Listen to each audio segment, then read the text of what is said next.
It says that the speaker was on the computer, but I guess it's not. So sorry about that. All right. So today is Tuesday, December 8th, 2020.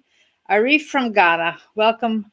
And my daughter was in Ghana, spent a month there one summer, traveling all over the interior. And I used to support a missionary. Oh, it was so neat. We had a missionary from our church in Virginia that went to Ghana, and they were doing some well drilling.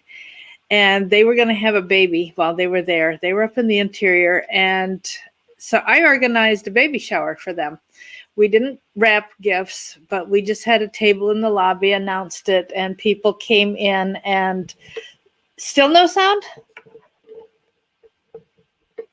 Anyhow, people brought gifts, and it was really neat because I had just a tiny little bit of space left over. It's like, I'm not sending this box without it being packed and stuffed. So I prayed about what to send, and I sent a little 8-inch level and one of those multiple screwdriver, 13 different screwdrivers in the same, where all the different heads are in the handle.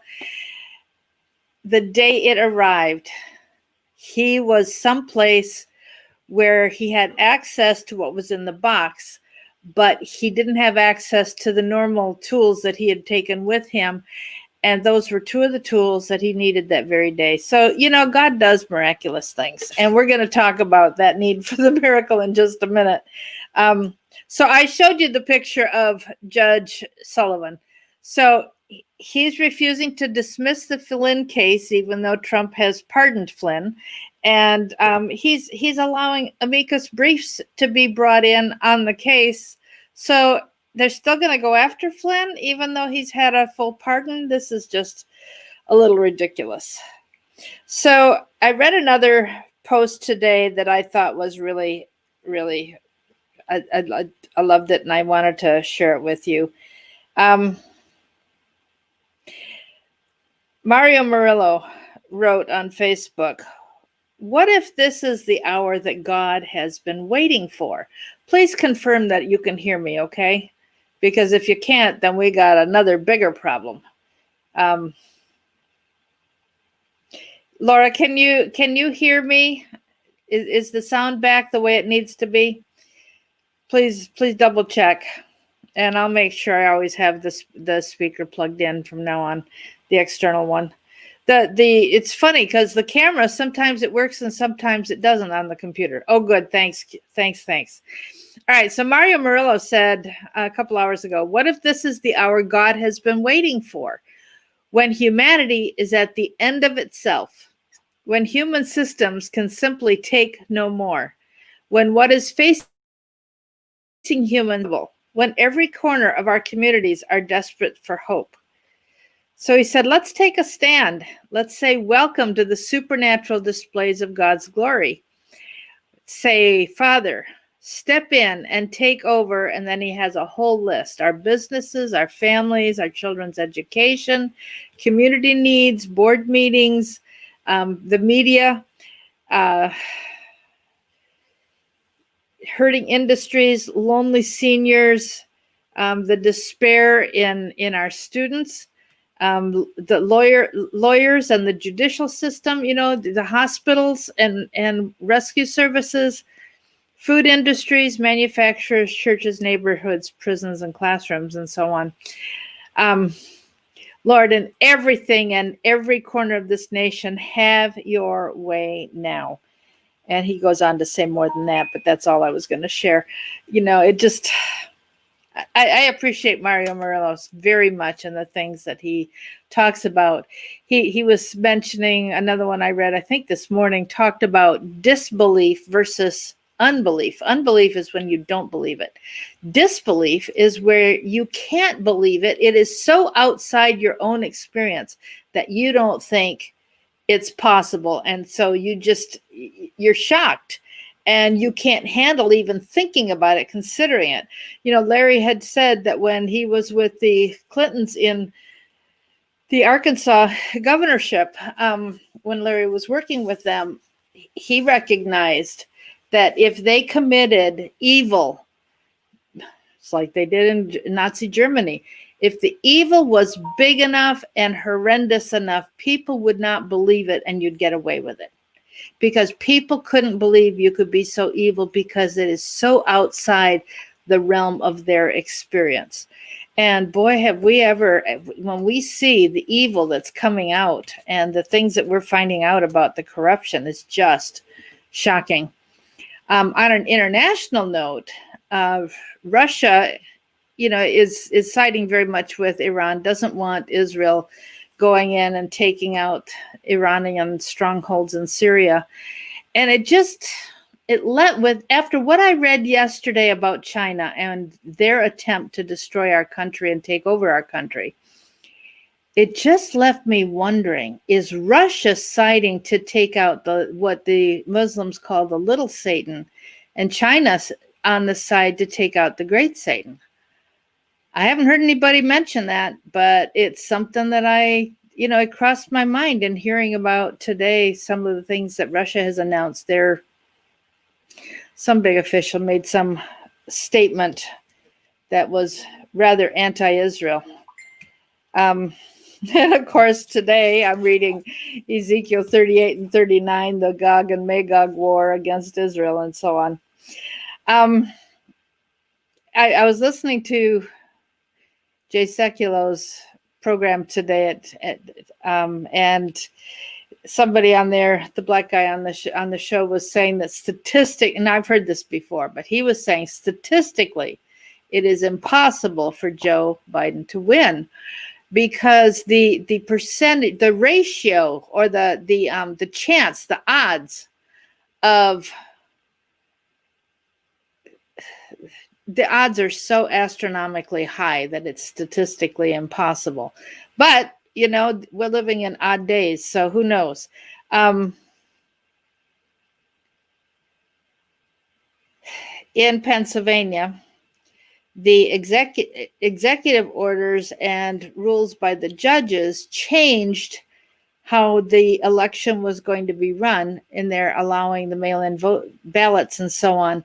But that contradicted what the Constitution of Pennsylvania says how it's supposed to be done. The rules for changing that was in the hands of the legislators, not the executive branch. So what they have done was illegal.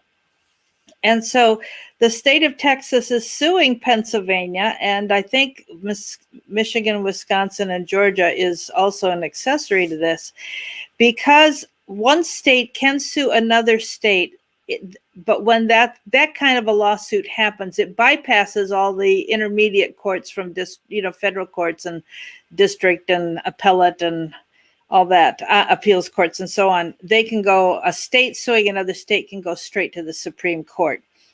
So other states can join this lawsuit that Pennsylvania is going to argue at the Supreme Court. As far as I know, so far, no other states have joined. They're suing because Pennsylvania violated the elector clause of the Constitution, and they are not to be counting these mail-in ballots that came in. They didn't say that the legislation did not pass a law saying it was okay for ballots to be counted or to be taken in and accepted and counted after Election Day. They were supposed to stop taking in ballots according to the legislation. James, you are asking a very good question. Are we going into a satanic, antichrist, communist police state with more lockdowns, forced vaccine, and a digital new world currency? That is where we know the socialist Democrats want to take us, because they've taken God out of their platform. We, like I have said almost every day, we are in a fight between good and evil. And it's life and death, just like it says in Deuteronomy 30:19. And God says, choose life so that you may live. We had a party of life and a party of death. It was a black and white choice this time. And the party of death is so determined that they are going to destroy that they were willing to do whatever to make it happen.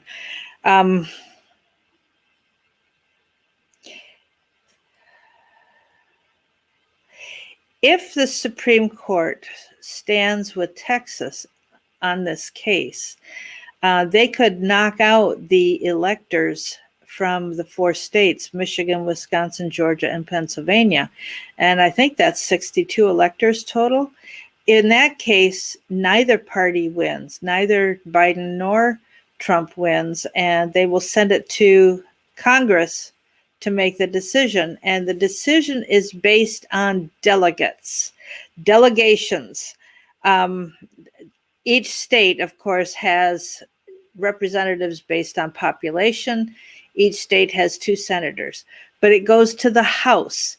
And Ted Cruz is wanting to be one of the lawyers to argue at the Supreme Court. And that apparently is where it's headed based on what happened in Pennsylvania today. Well, actually, there are 2 different cases. Alito was going to let them do the other case with Mike Kelly. Congressman Mike Kelly is suing Pennsylvania for illegality. Anyhow, if it goes to the House to decide, each state in the House, of course, has representatives based on population, but they call it a California delegation of so many representatives. They have a Arkansas delegation and so on, based on population. But each delegation, in other words, each state represented in the House of Representatives gets 1 vote based on the makeup of the House back in the home state. So every state will get 1 vote. And the Republicans hold 27 delegations in the House of Representatives. So the Democrats hold, I think, 21 or 22, and then one's up for grabs. And I'm not quite sure why there was a discrepancy between 21 or 22 on the Democrat side, but this is information that I got from Jay Sekulow today. We will pray for her love. You know, my mom had that, and man, it's been what, 20 years, 25 years, 30 years? It's been a long time. So it can be very, very effective. So I pray that it will be for her.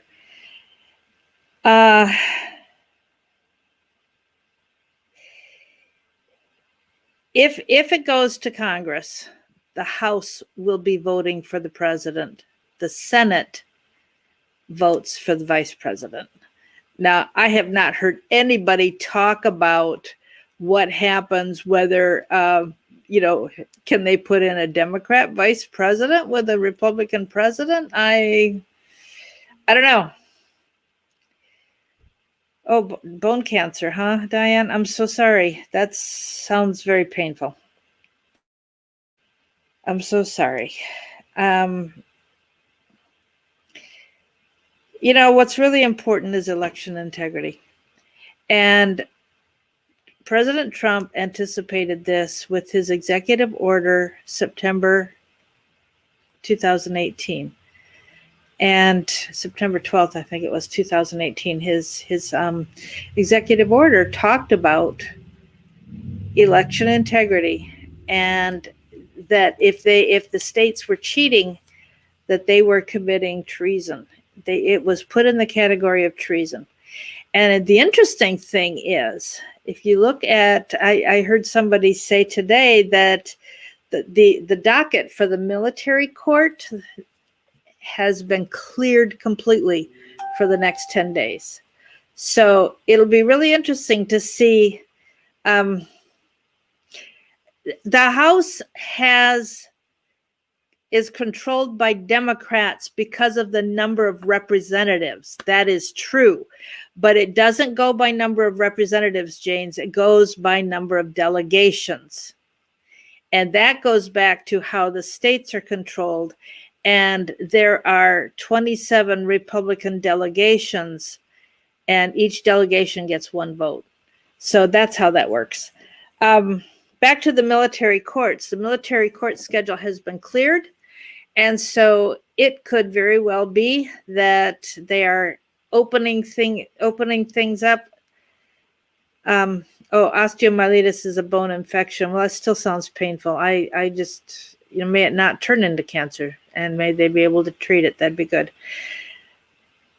Now, remember, the electors vote. If it doesn't get taken away by the House vote, the electors are supposed to vote on December 14th. Well, isn't it interesting? There is a solar eclipse on December 14th. Now, the solar eclipse goes over Chile and Argentina, not the US. But God put these events in the sky as warnings and signs that people need to be paying attention to. So you've got the eclipse of the sun, December 14th, and exactly 1 week later on December 21st, the shortest day of the year, you've got the grand conjunction happening where Jupiter and Saturn line up. And it is the brightness that we haven't seen since the star over Bethlehem led the wise men to Jesus. So Operation Warp Speed with the president. He had a conference, gave a speech today about them going forward. He signed some kind of executive order for it. He's all excited about this. But I'm just sitting there going, man, I feel it's enough to make you feel schizoid. Yes, the grand conjunction is on the 21st, Diane. I think it's enough to make you feel schizoid, which is one of these, like emotional whiplash things, where you want to weep over what's going on, and yet you want to rejoice that God is in control and he's got this. And when I think about what I read yesterday, if you missed yesterday's program, please at least listen to the last 10 minutes, okay? I mean, it really is important. Or go to my Facebook page and read what I posted around midnight, 36 hours ago. If China really did this virus so that about the time the Supreme Court is handling the election case, and Operation Warp Speed is first going to inject our military and make them sick and kill them off, and when Trump is announced the winner and the Democrats in China and Soros pay Antifa and BLM to start rioting across the country,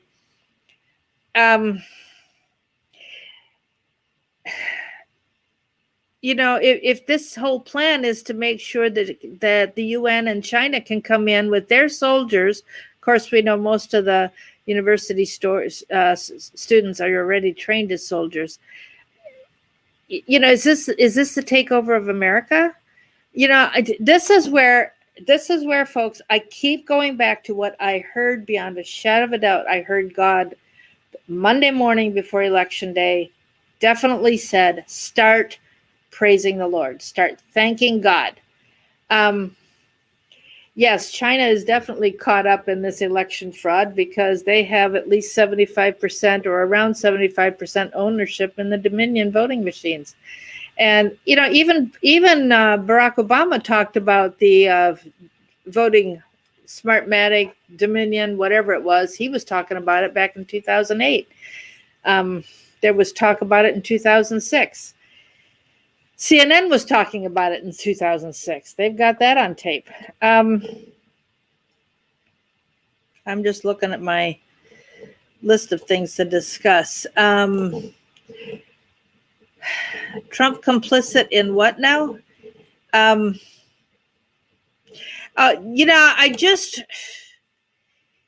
Yes, I know, Martin. Now Armstrong's computer predicts civil war. Yes. Complicit with the vaccine stuff. See, that's, Diane, is the thing where I'm just kind of doing emotional whiplash, or I'm feeling very confused about all this, because is he doing what he's doing out of ignorance? Is there something else to all this that we don't understand and don't know? I don't know. You know, I don't know. I just don't know on that. Gina Haspel. My understanding is she was injured in the raid in Germany. My understanding is that she started singing like a canary on the plane to get more wherever she went. Speaking of planes, I understand there are 100 fueling planes congregating in North Carolina and being shipped out ASAP, rather immediately, to Europe and the Middle East, indeterminate countries. But every one of those fueling planes is able to fuel 20 planes from the air. And if they're sending 100 planes out, they can fuel 2,000 planes in the air. What is Trump repositioning jets and so on? We know he sent a whole bunch of B-52 bombers over to the Middle East. This is not normal behavior for a lame duck president. So the raid in Frankfurt, Germany, the CIA, there was some kind of CIA headquarters where the Dominion servers were counting the votes for these 5 cities: Philadelphia, Milwaukee, Detroit, Phoenix, Georgia.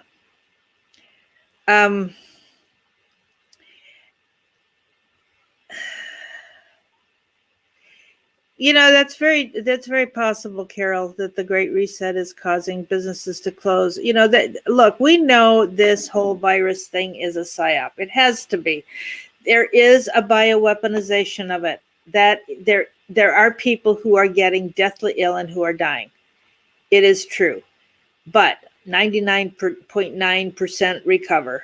And we never have had any kind of lockdown before where we quarantined the healthy, or, you know, demanded vaccines and so on for other viral. In fact, you know, that the flu, people still get the flu even if they get the vaccine, and viruses mutate so quickly. So, yeah, there's just, you know, people who are awake are really getting very concerned about what's happening. And those of us who know the Bible and know the end of the story can read the signs of what's going on. I have heard that 5G is connected to COVID and or the vaccine, and the reason for the vaccine is they can do the manipulation with the frequencies. I heard today on the Jim Baker show, somebody was talking about the 1876 election, which was settled by one Supreme Court justice. So one vote actually settled that presidential race. And so, you know, this is what we're going through is not completely without precedent, okay? I'm thankful that your family members have recovered, Carol. Thank God they've recovered, and they now have lifetime or at least decades of immunity from it. So that's a good thing. You know, I'm going to take this a little bit out of context, because God was talking to Ezekiel about Israel in Ezekiel 37. But the people were saying, our hope is gone. And God's answer was, I will put my spirit in you and you will live. Then you will know that I, the Lord, have spoken and I have done it. So we can't give up hope. Okay, we cannot give up hope, because we have to have faith and trust in God. How do you build faith? Faith comes by hearing. This is, we're definitely at war with China. Absolutely, we're at war with China. Larry said that. Larry said that our biggest enemy isn't Russia, it's China. He said that over and over again. And now we're seeing proof of that. I mean, they've come in, they bought up farms, they bought up industries, they had control of our main ports, Delaware, Florida, Long Beach, California. They have infiltrated so totally. It was going to be completely done. If Biden gets in, we are under communist China rule within months. I mean, it's just a done deal. But God hasn't. God is not done with us yet. And I believe God is consistent with himself and the promises that he has made. That if Genesis 12, if you bless me, I will bless you. If we bless Israel, God will bless. And the fact that Trump recognized Jerusalem as the capital of Israel and put our embassy there speaks volumes. The things that our country has done to help Israel through the years, it's amazing. Pray, hope, and don't worry. I love that. That's absolutely fantastic. Absolutely truthful.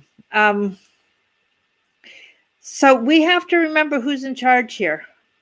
It's not the Democrats, it's God. But 2 Chronicles 7:14, as Larry said so many times, the key is seeking God's face and turning from wicked ways, repentance, and keeping a very short account with the Lord, because Ezekiel was told that if you are a righteous person and you turn away from righteousness, all your good deeds earlier are not going to count for anything. And if you've been an evil person, but you turn around, God is going to look at the fact that you repented, and that's what's important. And so even as Christians, even as followers of God, we've got to keep the shortest possible account with God, to be confessing our sin to the Lord. We need to be keeping a short account, and confession is not enough. The issue is repentance, is change, turning away, not committing iniquity, which is habitual sin. You've got to stop habitual sin. All right, I'm going to wrap this up with a little bit in Luke. Remember, I said that if you read one chapter a day in the book of Luke, it's a 24-chapter book. And so if you start December 1st, read through one chapter a day, you have gotten through a whole book of the Bible in 1 month. And the chapter 2, 1 and 2 are long, but then they're pretty short. Now, I do have this, that's the front. Inside, I've got the books of the Bible done up by chapters, marked all the chapters in the Bible, all the way through the back page is the New Testament, the inside is the Old Testament. And I go through, and you can see what I'm doing here with Ezekiel. This is how I mark it. There are times when I've taken a highlighter. There are times when I've just put one line for 1 year, another cross line the next year.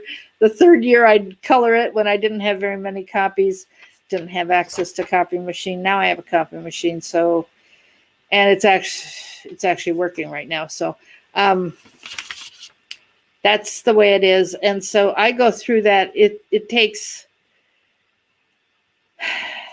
if you read 2 books of the New Testament and 3 books of the Old Testament, then you finish up both Testaments kind of in a similar time. Absolutely, James. Absolutely. I always write down when I start. I keep track of, how many books of each Testament I've written. Just different things I track. There have been times when I have put a date in the little space here next to the book of the Bible. I'll sometimes put a date as to, when I finished reading it, just to track that. I used to do that when it would take me more than a year and a half to get through the Bible. And like I said, the year that I read the whole thing through cover to cover in 4 months, what a difference that made in my walk with God, in understanding who he is and how he works in history. To see the consistency from book to book to book and how he worked with the people was Very eye-opening to me. It really made a difference to do it that fast. All right, so I'm going to go back to Luke. I hadn't done anything in Luke 7, and I didn't see anything I particularly wanted to pull out for Luke 8 today. I hadn't done anything about Luke 7 yet, so we're just going to do Luke 7 today and go on to Luke 9 tomorrow. I'm going to read the beginning of Luke 7. When Jesus had finished saying what I ended with yesterday, the story of the wise builder and the foolish builder with a deep foundation versus no foundation. So when Jesus had finished this, he went to Capernaum. Now, Capernaum, I believe, is one of the portals where the demons have been able to get between here and heaven. There was a centurion servant. That's neither here nor there. The issue is there was a centurion servant. Centurion, cent means 100, so he's over 100 soldiers. There was a centurion servant whom his master, the centurion, valued very highly. This servant was sick and about to die. The centurion heard of Jesus, so he sent some of the elders of the Jews to Jesus, asking him to come and heal his servant. When the elders of the Jews came to Jesus, they pleaded earnestly with him by saying, "This man, this centurion, deserves to have you do this." I mean, I just can't think of how many times Larry just kept going, "I'm not worthy, I'm not worthy, I'm not worthy." But here's a man who has done so much for the Jews that they say, "This man deserves to have you, Jesus, do this for him because he loves our nation and has built our synagogue." Man, that sounds like something that President Trump has done. And there's a lot of question over whether Trump is going to somehow oversee the building of the temple because of his building ability. They have everything ready to put it up. And they have the red heifer ready for sacrifice that they want to start over. And that red heifer has to be sacrificed, I think, by next August, or they have to start over and looking for a new one. Something about their tradition. So Jesus went with them. He was not far from the house when the centurion sent friends to say, "Lord, don't trouble yourself. I don't." Now he's saying he doesn't. The other people said he's worthy. Now the centurion says, "I don't deserve to have you come under my roof. That's why I didn't even consider myself worthy to come to you. Just say the word and my servant will be healed." This whole deserving of, when you think of who deserves to be president, the treachery that the Bidens have committed versus how Trump has stood with Israel, which God claims will bring blessing to us. If God is consistent with his word, I believe Trump will be the ultimate victor. Now I'm going to skip down to verses 26 and 27. John's disciples, John, the one who came before Jesus announcing his arrival, he still had followers with him. He's in prison. John has been put in prison by Herod, and he sends his followers to go ask Jesus, are you really the one that John said was coming? And Jesus said, "Who did you go out to see? What were you going out to see? Did you think you were seeing a prophet? Yes, I tell you, John was more than a prophet. This is the one about whom it was written, I will send my messenger ahead of you who will prepare your way before you." Now that's a quote straight out of Malachi 3, verse 1. And then down to verse 30, but the Pharisees and experts in the law rejected God's purpose for themselves. And that's just such an interesting statement. In parentheses, the people and tax collectors acknowledged that God's way was right, but the Pharisees and the experts in the law rejected God's purpose for themselves. And this kind of reminded me of what I was talking about a few days ago, I think it was last week, when we were talking about destiny and purpose, and how, Psalm 139 talks about that my days were ordained for me. God has a purpose for your life. And here it is that the Pharisees and the legal experts are rejecting God's purpose for themselves. I just, that really bothered me. Who follows God versus who doesn't?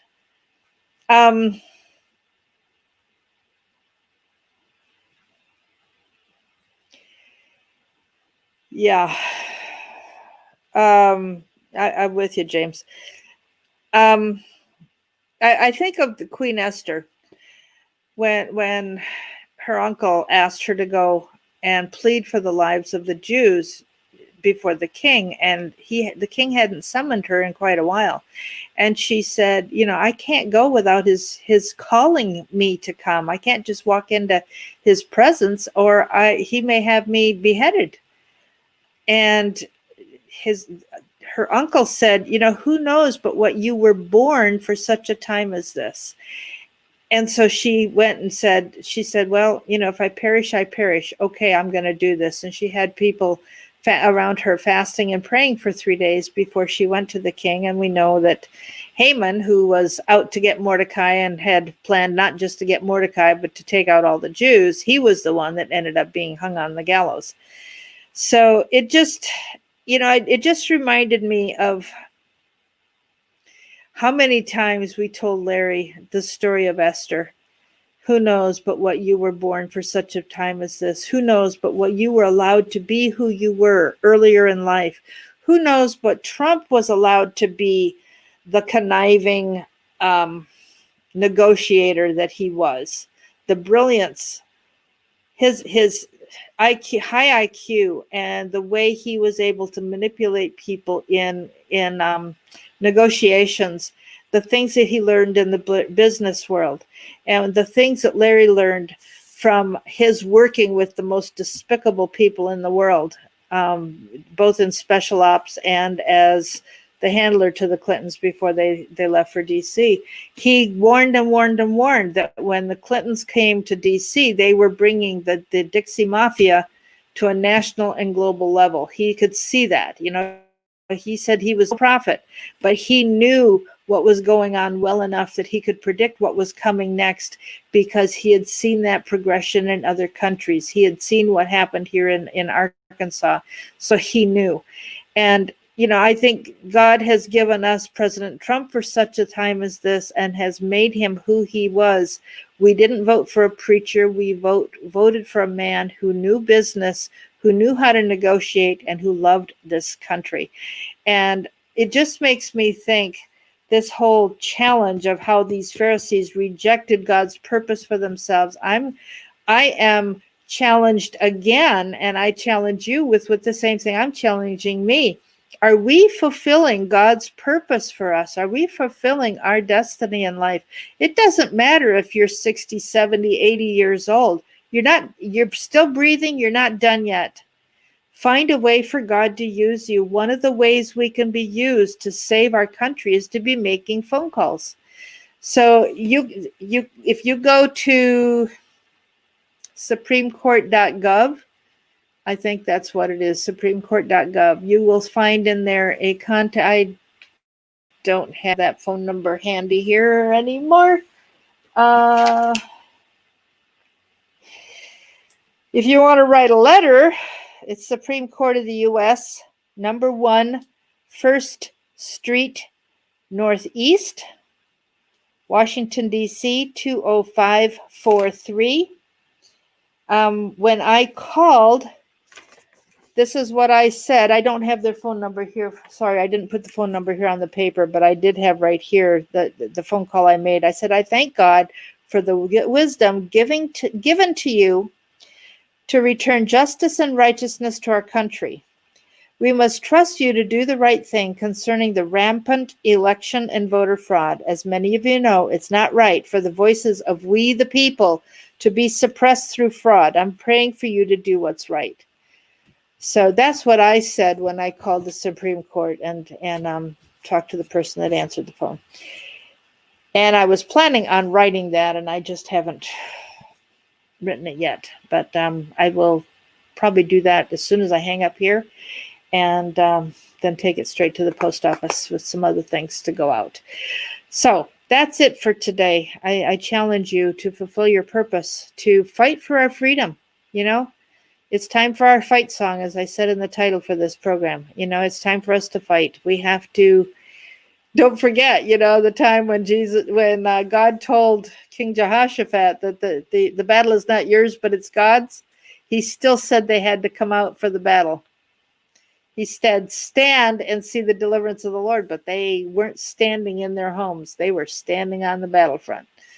And they put the choir out front to sing, so they were singing the fight song, showing utter confidence. And don't forget, Gideon went from 20,000, 30,000 men down to 300 men was all God allowed him to take, and they took on 320,000. That's 10,000 to 1, folks. And God gave them the victory. So, we have to have confidence that in who God is and what he plans for America to accomplish. Remember, our founding fathers, both in the Jamestown and the Plymouth colonies, the first thing they did was glorify God and give this land to the Lord with the promise to take the knowledge of God to the people in this country and throughout the world. And we are still fulfilling that destiny, because as years go by, another generation comes up that does not know God, and that's a quote from the book of Judges. The next generation that does not know God.